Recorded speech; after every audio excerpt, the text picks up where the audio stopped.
it's uncomfortably simple out there, which means it's ridiculously complicated. What I mean by that is, it's no different. What I'm gonna talk to you about, whether it's life or business right now, is really no different than if this was a health conference.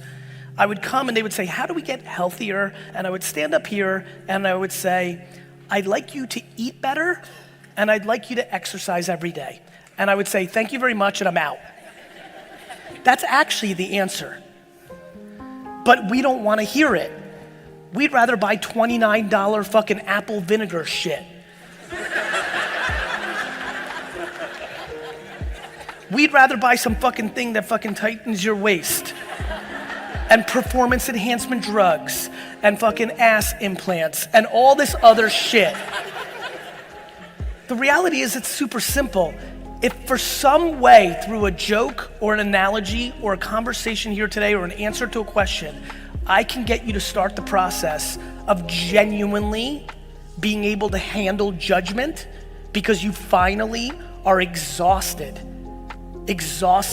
of living your life based on other people's opinions, including Stranger Pants 96 and your mom, those two extremes.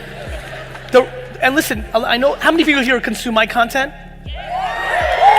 Thank you. So for the ones that do, you know, my example is the anonymous comment from Sally Pants 49 or Rick Face or Jumpman 36.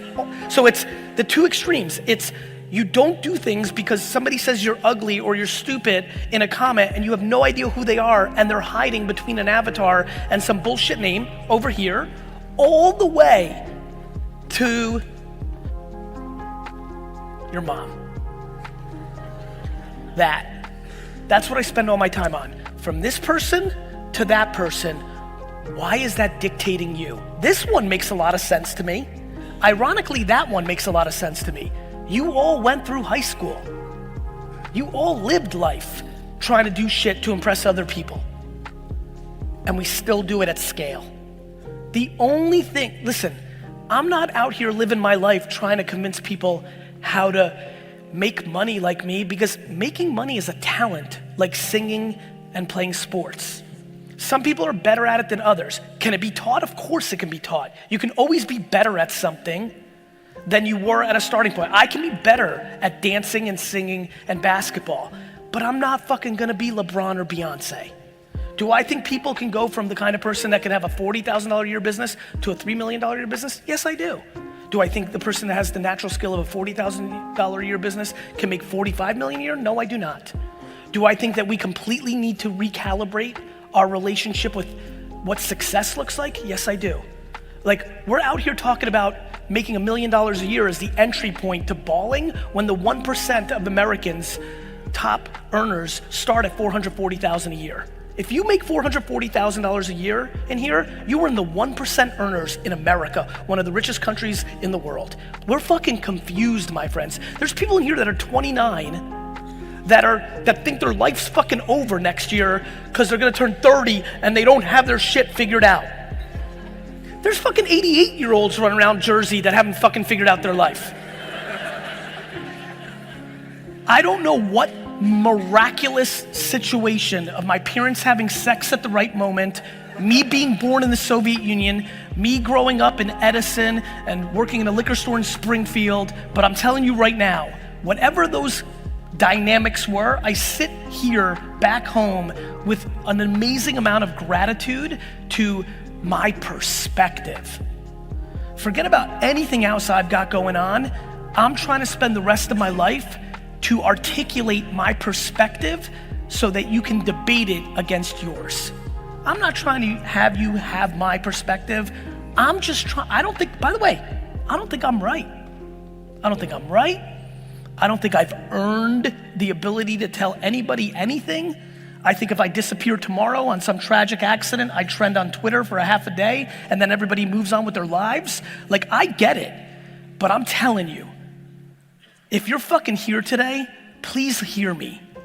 I can give you every tactic on LinkedIn and TikTok and Facebook and email and text. I can give it to you. You keep watching listen, you wanna have business success?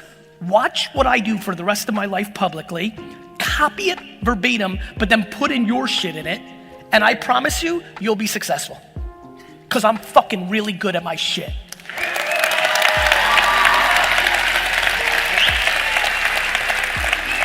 That, my friends, is not the interesting part. The interesting part is, why can I do what I do? Why am I not scared to make content on TikTok when it's all teenage people, right? Why am I willing to spend a ton of time having a ton of different shit going on, and if something fails, I don't give a fuck? I have VaynerMedia, I have VaynerSports, I have empathy, I have a million things going on. Inevitably, some of those things are gonna fail. Things that shouldn't fail, but they're going to. When you have 87 things, you're not gonna go 87-0. My ability to deal with your judgment when I go 70-13 is my strength. Why are you only doing one thing? Why don't you do shit? Because you're fucking scared. The question is why? Like, I'm just trying to get to why. Like, who? Like, who's gonna cast judgment? My friends, every person here that's not 100% happy, including myself, is not doing something because of judgment of somebody else. 100. That's the fucking game. More importantly, how do you start chipping away in a world where you were parented or your environment made you that way? How do you chip away? Here's how.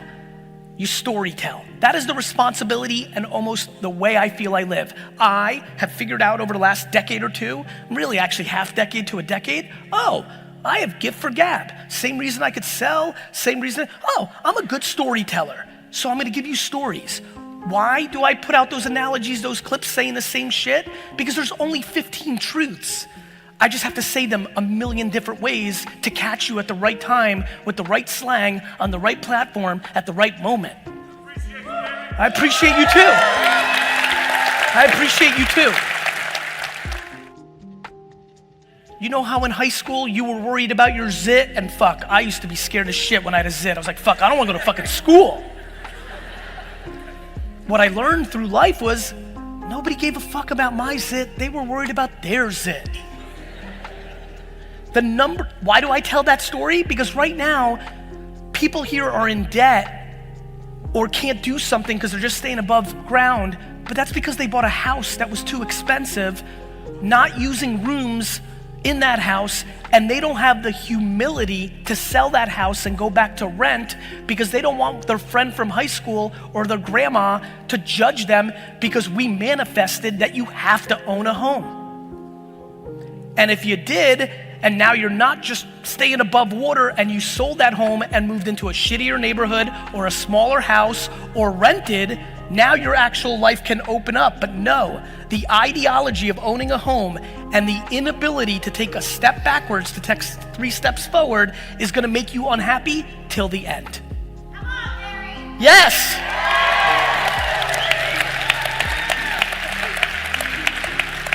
From the extreme of getting somebody in here this evening to go home and sell their fucking house, to getting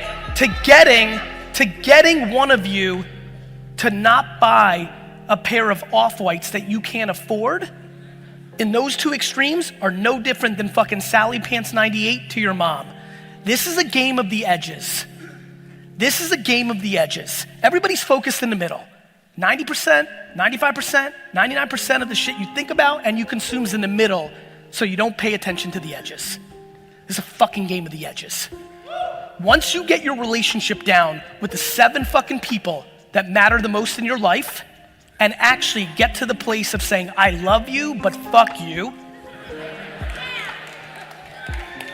And once you get to that same relationship over here, which is super simple, I'm not sure I even know you, and fuck you.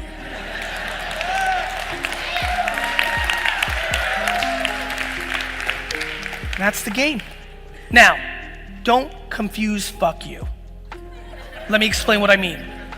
I roll with empathy and compassion and sympathy. This isn't fuck you for hate. This is I'm not willing to live my life under your judgment of what life is.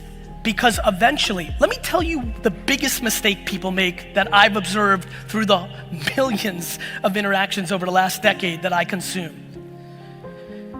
There are people right now that are living their life still in their 40s and 50s based on the opinion of their parents. They think they're doing the right thing because they fucking actually love their parents. I get it. I love my parents so uncomfortably much, it scares me. But they live it because they're appeasing lawyer, 2 kids, living in this area, doing this job, don't take risks because we told you not to, we came from a generation that didn't, so you're doing that. Or I was once an entrepreneur and fucked it up, and so we were scared, so now you don't do that. They live for their parents. They think it's good because everything's good because you're doing what your parents want, you feel like it's good, and then life keeps going. And then what starts happening is they start to resent their parents. Because now they're popping to their 50th birthday, their 60th birthday, their 65th birthday. They get a health scare and they're like, fuck, I'm not doing what I want to be doing. My friends, until our society, and this country especially, redefines success in being happy, not being rich, everybody will continue to go down the path that we're seeing in our society of depression, anxiety, drugs. I believe it the most. Do I believe that there's people here that are lucky, that are talented and love something and they build a business that they actually love that process and it makes them a lot of wealth? Yes, I do. I'm one of them. I genuinely love my shit. I love it the most. Thank God it also manifested in financial success. But if you watched my behavior, you would realize it's the chase. When and if the Jets win the Super Bowl before I buy them, when and if the Jets win the Super Bowl before I buy them, you're gonna see a video of like 61-year-old me being, fuck, now I gotta buy the Knicks. What I realized about me, about why do I love garage sailing? Why have I probably rolled up some people in this room's house to buy shit over the last 10 years? It's because I love the hunt. I wake up at 5 o'clock in the morning on a Saturday after working 90 hours a week because my hobby is to go to fucking Old Wick townwide sale or fucking Metuchen's townwide sale 2 times a year to go through people's trash and buy shit for $1 that's worth $7, not because of the $1 and the $7, but because maybe, just maybe, this is the day that I roll up on somebody's house and find a rare 1947 Cracker Jack Green Lantern ring worth $80,000. And even the $80,000 doesn't mean shit. I get paid more to stand right here than that. I just want the fucking hunt.